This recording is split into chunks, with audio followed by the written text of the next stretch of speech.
So let's continue my Spider-Man reviews with Spider-Man 3. Sam Raimi's Spider-Man 3 is a movie where it it came out after Spider-Man 1 and 2, which is a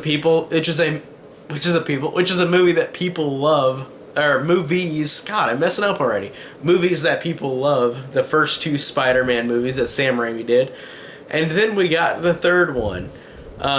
We got this movie that had so much studio interference. Not as bad as Amazing Spider-Man 2, I might add, but it's got bad studio interference where Sam Raimi was forced literally to put Venom in this movie. He didn't want Venom in this movie. He wanted to just have Harry and the Sandman, which would have been perfectly fine.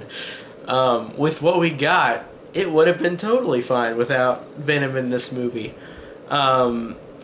So yeah, this is one of those movies where rewatching the first two Spider-Man movies, I truly did love them rewatching them. The first one I even loved more than I did before, and the second one is my favorite superhero movie ever, because of how incredibly emotional and action-packed I felt like that movie was. I felt like it did everything in a perfect way that it is my favorite superhero movie.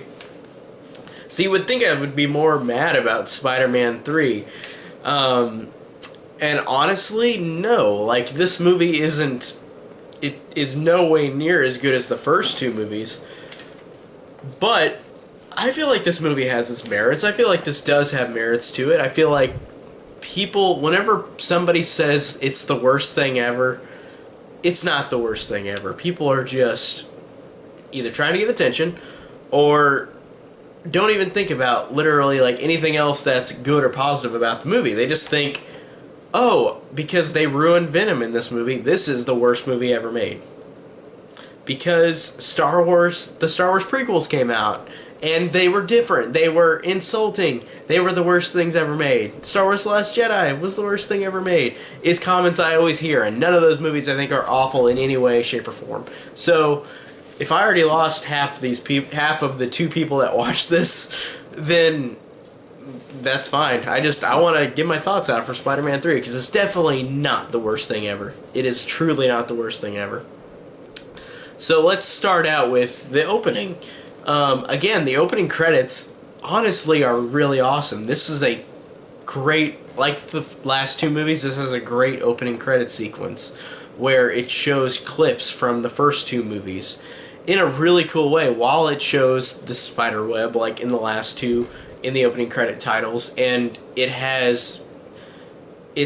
like does it to where it shows like the Venom symbiote around and like the sand flowing around too while this is happening, with Spider-Man swinging around in the web, and showing every vital scene from 1 and 2 is really good, and the score is really good. It is the score that Danny Elfman did, because Danny Elfman is not the composer for this movie.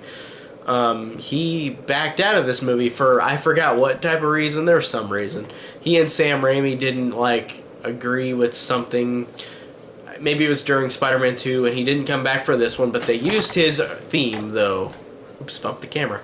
They used his theme, of course, from the first two movies, because why would he not? Because this is now, all three movies have the same theme, which makes sense. So Christopher Young is the composer this time, and honestly, he does a totally fine job. It feels like Danny Elfman still does the score. He mimics Danny Elfman, and I'm not saying that in a bad way. Like, he mimics his score in a way where it feels very much like it was part of the first two. Like, the score feels just with like the other two in a great way. Like, I do think the score is good. I do like the score. I do like how it opens up with Peter now being happy, finally, after two movies. The first movie, he was the geek outcast that everybody made fun of. In the second one, he lost Mary Jane, he lost Harry, he has no money, he got fired from his job, he's failing college almost, so he is struggling with everything. In this one, he is finally happy at the beginning of the movie, and I thought that was a cool... For the third movie, that was a cool story arc for him, because now he is finally happy for now. And everything's right with him. And Mary Jane is now a singer in a play, and I like that. And I thought that was really cool that they, at first, she seems happy too, and at first is what I'm saying. She starts to not be happy later, but I liked how at first Peter and Mary Jane both have good lives right now. That's really cool. And while this is happening, they're setting up the symbiote like that just crashes down from space, and Flint Marko goes and sees his daughter and like runs away and turns into Sandman. But while this is happening, it's like it's showing how happy Peter and Mary Jane are. Mary Jane, like Peter goes to her to like this thing she's doing, and she's singing this song, and she's really good. Like it's not her singing, obviously, but I really like that song, that Everything is Wonderful song. I like that it is perfect to where Peter's watching it in the audience, and it goes up, the camera goes up to Harry, and whenever it has the song playing, it becomes eerie while it's a happy song. And I liked how they blended that editing with the nice happy song to Harry and the sinister look he's giving Peter. Like, that's a really cool editing moment. I like that a lot. And I liked how Harry and Peter, this is only a couple months after Spider-Man 2, Harry and Peter now, Peter wants to explain it to Harry, but Harry's not having any of it. And Harry, at the end of Spider-Man 2, finds his father's room, and he goes into the machine in the beginning of this movie, so he's crazy like Norman was in the first movie. And there's a great first fight between Peter and Harry. I really do like their first fight. It's really action-packed, it's really good. Them flying around with it's not a glider in this movie, he's got like a skateboard kind of thing, which looks kind of dumb, but still, it's a minor quip, or I mean, it's a minor qualm with later in the movie, because later in the movie I have a lot more to be more annoyed about than like him having a skateboard. But yeah, it has a really cool action scene with Peter and Harry at the beginning, and I like the fact that Harry is fighting Peter while Peter has the wedding ring. He's going to ask Mary Jane to marry him, so he is flying around, and then there's a great scene where he drops the ring while he's fighting Harry at the same time. Then there's a great shot where it's going down on the camera, and Peter's just pulling his hand out trying to grab the ring, and then Harry knocks him out, and then Peter lands onto a building, and then he has the ring in his hand. Like, it's a big like moment, like, good, you got the ring, like you didn't lose it. Like, I like that moment. That's a cool moment of tension just with the fight as well at the same time. And Harry, of course, is knocked out and loses his memory. Very convenient. He loses his memory, and I wonder if that was a thing that they did on purpose because of Venom in this movie, because they had to make more time for the villains, so they probably made Harry forget his memory on purpose, which I thought was kind of a silly thing, because he forgets his memory, then he returns, not long, like halfway through the movie he remembers his everything again.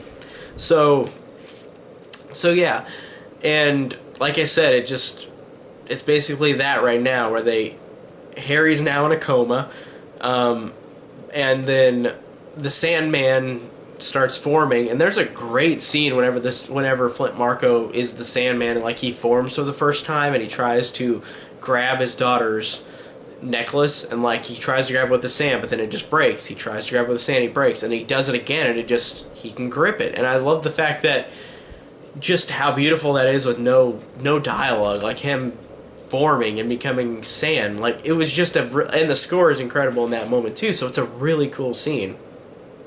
So I really like that a lot.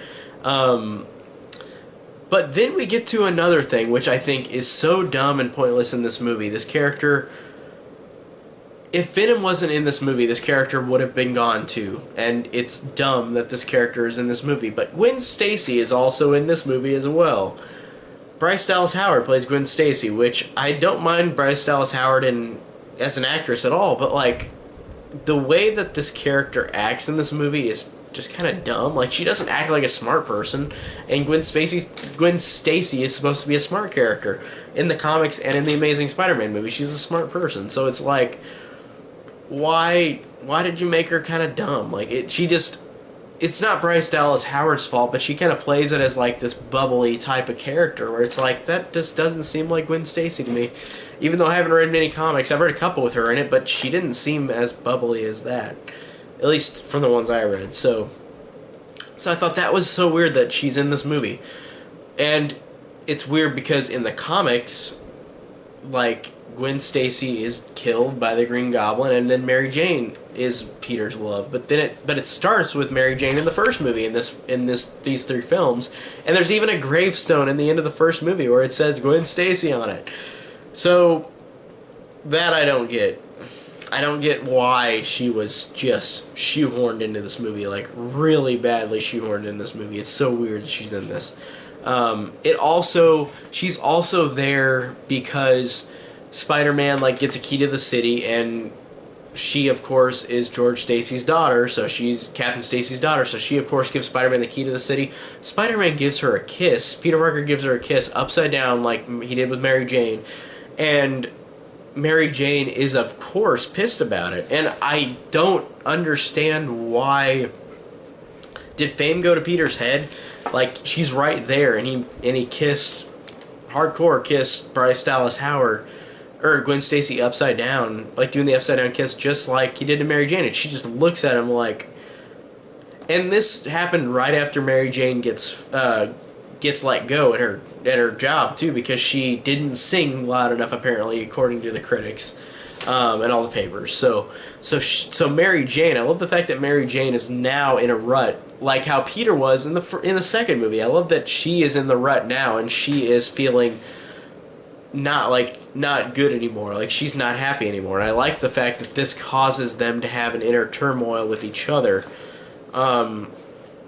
So I guess even though Gwen Stacy, it's dumb that she's in this movie, I guess that thing where he's kissing her, but that could have been any other woman, but like him kissing her makes that drama between Peter and Mary Jane, where it's like Peter's so up his own ass now about his fame. Now it's just like he can kiss somebody and not think there's repercussions, like that Mary Jane's not gonna be pissed at him. She's right there watching him, like literally right there. So I thought that was like, it was cool just to have them like have the opposite in how they are from the other two movies. Like, Mary Jane now is like Peter in the second one, and Peter's now Mary Jane. Like, he is happy, he is fine. Well, Mary Jane was never fully happy, but like she at least was better off than Peter was in the other two movies. Like, she still struggled, but she did better than Peter. So I like that. And so, speaking of Gwen Stacy, I forgot to mention the scene where she falls out of the building and he saves her. That's why he gives her the key. That's why she gives him the key to the city. But that scene introduces Eddie Brock, Venom, played by none other than Topher Grace. Yep, Topher Grace. He quit That 70s Show, and then we got that shitty Randy character in That 70s Show to replace Eric. But then Topher Grace went to Spider-Man 3, and then nobody liked him. So he should have just stayed on That 70s Show, and Sony shouldn't have put Venom in this movie. Sony is horrible whenever they come to like what they want to do with like franchises. They're horrible at that. Amazing Spider-Man 2, a movie I love with a lot of problems, does the exact same thing. But this just makes me so mad that they ruined Topher Grace. They ruined him. They made him look like a fool. And I could see... I know Eddie Brock in the comics is a big dude, like a big, like, muscular type of strong person that, like, is not a little wimpy guy like Topher Grace. But I understand, I guess, in this movie what they're trying to go with how he's the darker side of Peter Parker, because they look kind of alike. Topher Grace and Tobey Maguire. They look kind of alike, so I could see why that's kind of like his alternate, like form. Like, I like that, and I like the fact that later in the movie, before he becomes Venom, he's dumped by Peter dating Gwen Stacy later and breaking up with Mary Jane. So it's like, it's a domino effect where like then Eddie Brock becomes Venom because of anger and revenge, just like how, because Peter took away Gwen from him. So I do like that, I guess, even though Venom shouldn't have been in the movie regardless. So that scene whenever Gwen Stacy's being saved by Peter at the beginning, like, that was introducing Topher Grace. But yeah, then the key to the city thing, and then after that, there's a scene I really love. Like, I think it's legitimately the funniest scene in, like, the whole, like, the first, like, I think all of the movies, honestly, because of course J.K. Simmons is back as J. Jonah Jameson. He's incredible in all three of these movies.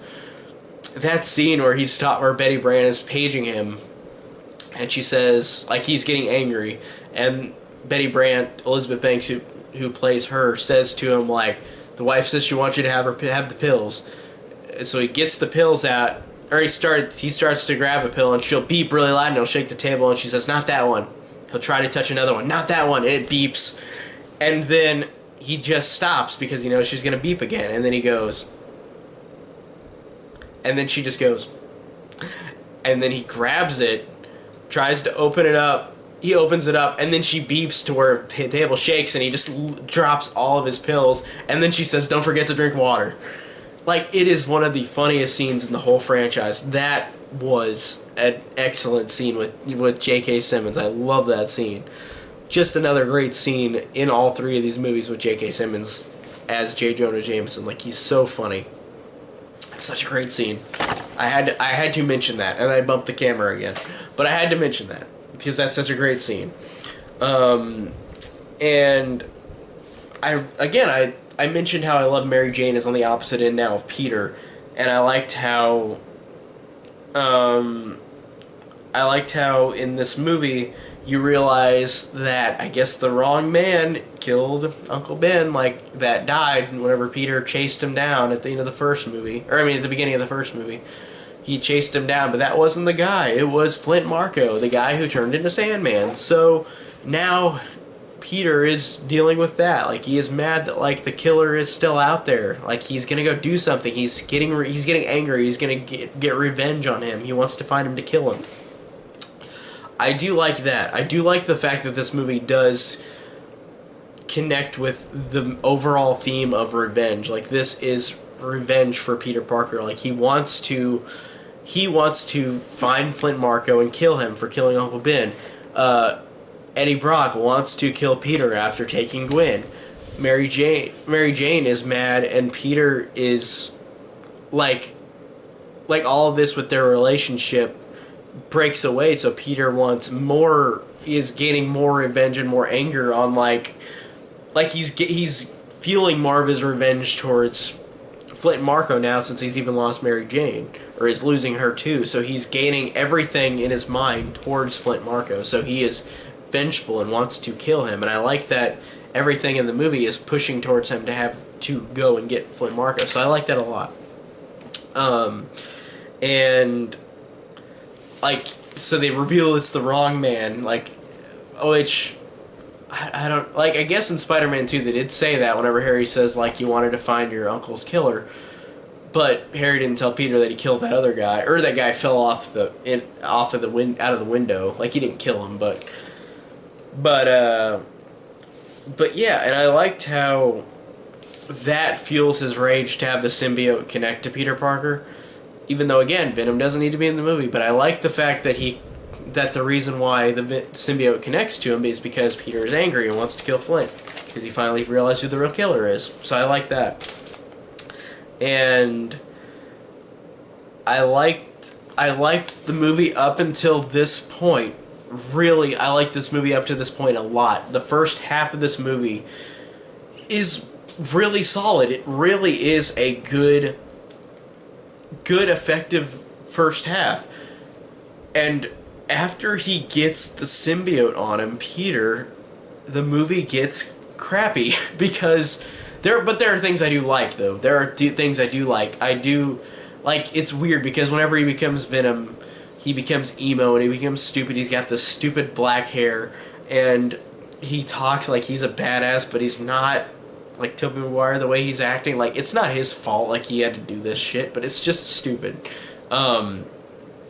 So Peter goes out for revenge, fights Flint Marko. Flint Marko kind of melts in the water because he's made out of sand now. And then there's a scene I do actually legitimately love where he goes to Aunt May again after earlier in the movie. He's seen her a couple times so far in the movie, but that scene after he kills the Sandman, because he just gets melted in the water, he goes to Aunt May and said, the guy who killed Uncle Ben died last night. and Aunt May said, "What happened?" And then Peter just said, "Spider-Man killed him," with a smile on his face. And she just said, "What? I don't understand. Spider-Man? Spider-Man doesn't kill people." And then Peter, his reaction is just like, "Yeah, but shouldn't you be happy that like he killed him?" And then her response is like, "Ben meant the world to us, but he would not want us living in any second of our lives with revenge in our hearts." And I really love that line because that's a really great moment where she's just like Peter has gone off the deep end, and she is just like, "Are you really, like, you can't, Spider-Man, the people look up to, or the hero people look up to, like, killed a guy? Like, that's not right." And I like that moment between them both. It's great. So that's a good scene in a bad second half. And then we get to where Harry regains his memory again. And for some stupid reason makes Mary Jane break up with Peter. And it's so dumb because they're going to get back together at the end. But it's so dumb. They break up. She's like, "I can't do this. Like, I found somebody else. I've fallen for somebody else." And he's like, "Don't do this." And like, she leaves. And Harry is just standing over by the trees. And he's like, "Well done." And like, because like he forced her to do it. And it's a really incredibly pointless scene. But I guess the only reason that scene is in the movie is because afterwards Harry and Peter are eating at a diner, and then Harry says to Peter that that Mary Jane was fired from her play, and then Peter's like, "What? She never told me." And she didn't tell him, so I guess that could have been reworked somewhere else in the script, but seriously, like, that was just pointless. And it was done in the other two movies. Like, she has another person she loves in both of the other movies. She liked Flash in the first movie, and in the second one she liked John Connor. Or not John Connor. John Jameson. Why did I say John Connor? So the only reason I could think about this being there is just because of Harry telling Peter that she was fired from the play, but that's it. There's no need for him to break up with her or for her to break up with him in the movie. It's so dumb. And then Peter causes a lot of mischief more, where like Eddie Brock, this is his fault though, so I don't feel as much sympathy for Eddie Brock, because Eddie Brock gets fired from the Bugle because Peter shows them the plagiarized picture that's literally the same picture from like the first movie that was on a Bugle newspaper. So Eddie Brock gets fired, so now Eddie Brock is sad and like he doesn't have a job, and then Peter takes away Gwen Stacy from him, and I like that a little bit because it's like it makes Eddie Brock vengeful, but still it's like with Topher Grace playing him and with how he's shoehorned into the movie, it's just stupid. Like, it just doesn't work for me. Even though I do feel a little bit of sympathy for him whenever you see him like looking at Gwen and Peter like in that bar, like restaurant, just with each other. Like, I did think that was a good acting moment with Topher Grace, where he just sees them at the distance, just like pissed. Like, and then he goes to the church and he's like, "I want you to kill Peter Parker to God," and then like the symbiote comes down. And you see that I skipped that awful dance scene from the movie because I didn't want to talk about that shitty ass scene where Peter goes. I guess I'll talk about it since I'm already explaining it. Since that dance scene before Eddie Brock becomes Venom, there's this dance scene where Peter dances around and it's really stupid and pointless, and he acts all emo still, and he slaps Mary Jane, which is horrible. But I don't know, like, it's a bad scene. There's so many bad scenes in the second half of this movie. Again, it's just butchered. It's like the first half I think is really, really great. A really great Spider-Man movie. In the second half, there's a couple good moments, but there's a lot of bad moments. Like, this scene at the bar sucks.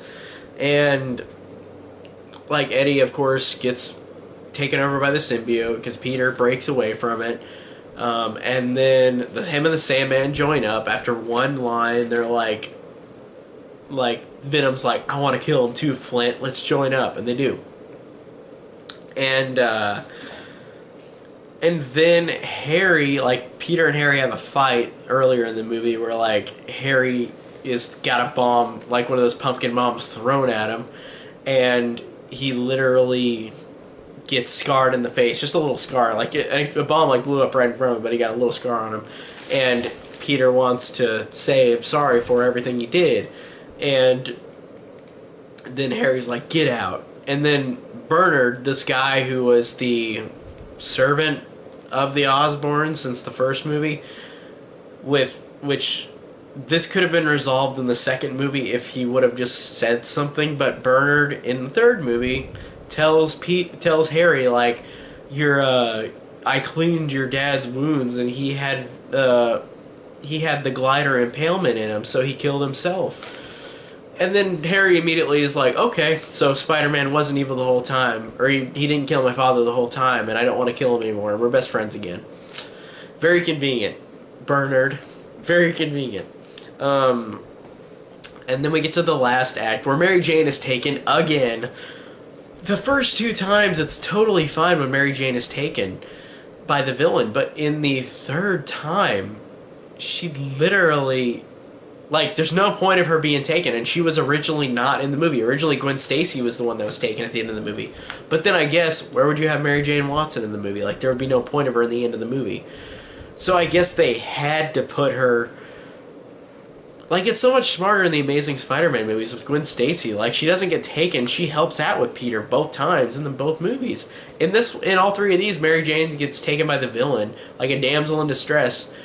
And in the third one, it's so dumb that she was just there and was screaming again like the last two. Just in the last two, they were fine whenever she was taken, but they made more sense. In this one, Venom just went and took her because she's Spider-Man's girl. I guess it makes sense like the other two, but still, it was done better in the first two. But then we have that ending fight, like at this random like construction place, and Eddie as Venom, his lines are horrible. There's one moment where like he's talking to Peter and Mary Jane, like holding her captive, and he said, "My spidey sense is tingling, if you know what I'm talking about." And then he just does this, and he just smiles, and I'm like, "Oh my God, just shut up, please." But there was one line where I actually did, because of Topher Grace in this one moment, his performance was actually really good in this one moment in the movie where he's trapped Peter, and Mary Jane's up in like the taxi, up webbed up in the air, and like rocks are gonna fall on her and kill her, and or cement blocks, and then then Peter's like, "What are you gonna do?" And then Eddie just says, "I'm thinking humiliation, just like you humiliated me," and that line, like, even though it's a simple line, Topher Grace in that moment was really believable. Like, you felt like he really did go through crap, like go through shit. Like, he really did go through a horrible thing.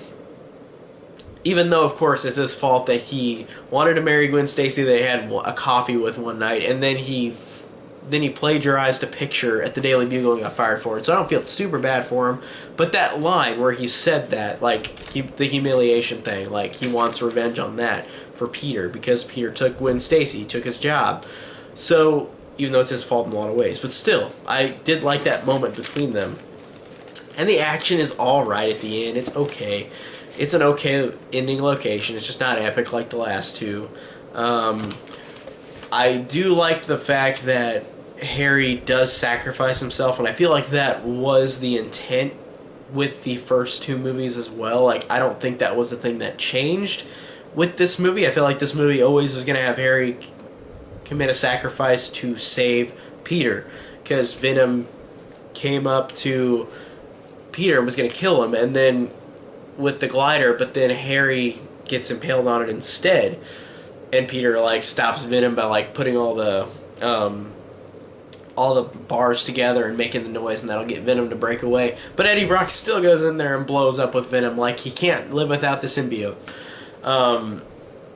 But whenever Harry dies, it's actually one of the few legit moments in the movie where I was like, wow, I really do feel for this character because he was so good in the first two movies, and he's not horrible in this movie. He's just like all the other characters and actors in this movie. They're just stuck with a lot of random stuff. So it's only that moment where James Franco was really great in this movie, and he's really like you feel so much whenever he dies. Like it's such an epic moment whenever the music's playing, when they're crying, whenever you see the shot of them holding his dead body up to the sun rising. It is just an incredible moment in the movie. There are incredible moments in this movie, despite it having a lot of bad moments.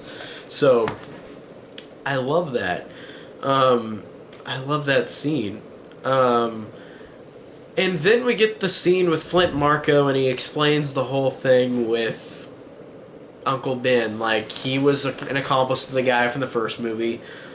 He accidentally shot Uncle Ben, which I thought, how it was angled in the movie was dumb. I thought that it didn't make sense. Like, it's like, he explained in the narrative, like, or in the flashback, like your uncle told me to walk away and go home, like to not do anything, and then like the gun was in my hand, and then you just see he shoots him on accident. Like, what does he do? Does he pull the trigger? Does he bump into him? Like, it didn't even explain that. So he accidentally shoots Uncle Ben, and then that's why Uncle Ben is dead the whole couple of movies, is because Flint Marko accidentally shot him with the gun in his hand. I didn't get if like they bumped into each other or what. Like, what happened?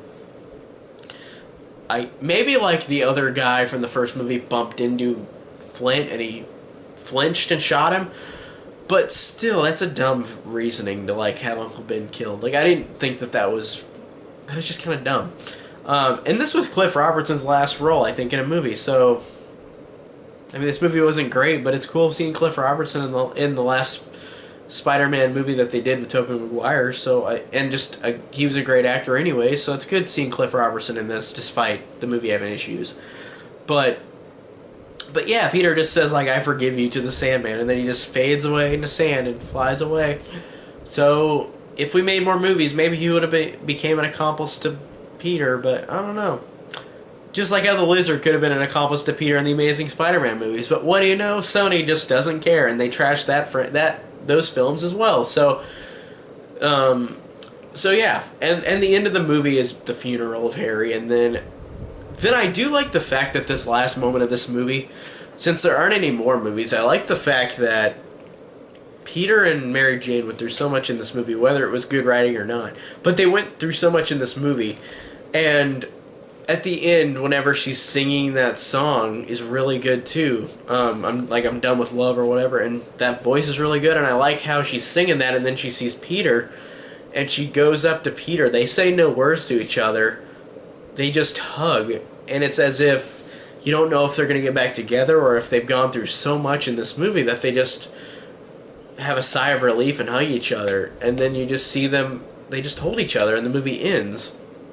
And this is the last in this Tobey Maguire movies, so I'm assuming they get back together. It said like in the script for the next one that they were gonna make, like they were gonna have a baby together. But so I guess they stayed together, but it was kind of ambiguous at the end of this movie. So I did like how this movie had an ambiguous end to it, even though it was the third film in a franchise. I did like that. But despite that, this movie has a lot of issues. A lot. But I'd be lying if I didn't say that I loved a lot of things about this movie. I loved the first half of this movie. I think the first half is honestly, the more to think about it, pretty incredible. It's a really, really great continuation of the first two movies. Then the second half of the movie, the second hour, is just a lot of random shit that is hastily put together because Sam Raimi didn't want Venom in this movie. Sony pushed them to put him in it.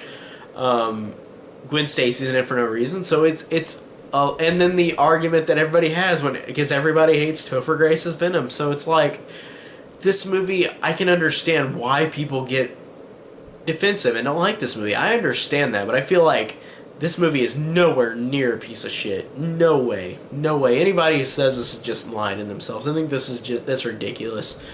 Like, this movie at least has, for me anyway, a lot of merits. Like, I feel like the first hour is great. I feel like the acting's still fine for the most part. There's a couple instances where it isn't, but for the most part, it's good. The action, for the most part, is really good. The score is really good. There's a lot of just good moments in the movie, but there's a lot of bad moments. So it's a weird, mixed bag.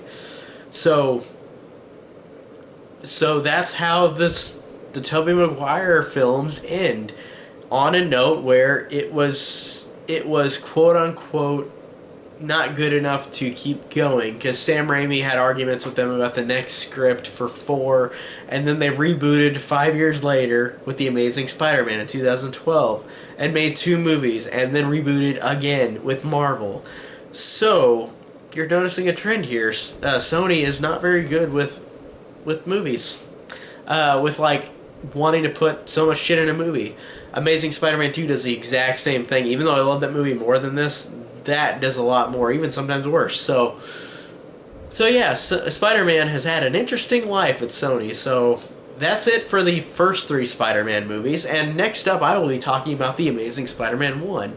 I honestly am interested to see what... Like, I really do love the movie, the Amazing Spider-Man. I'm interested to see on a rewatch what I think about it. So that's all I can say about Spider-Man 3. Next up is The Amazing Spider-Man. So thank you guys so much for watching.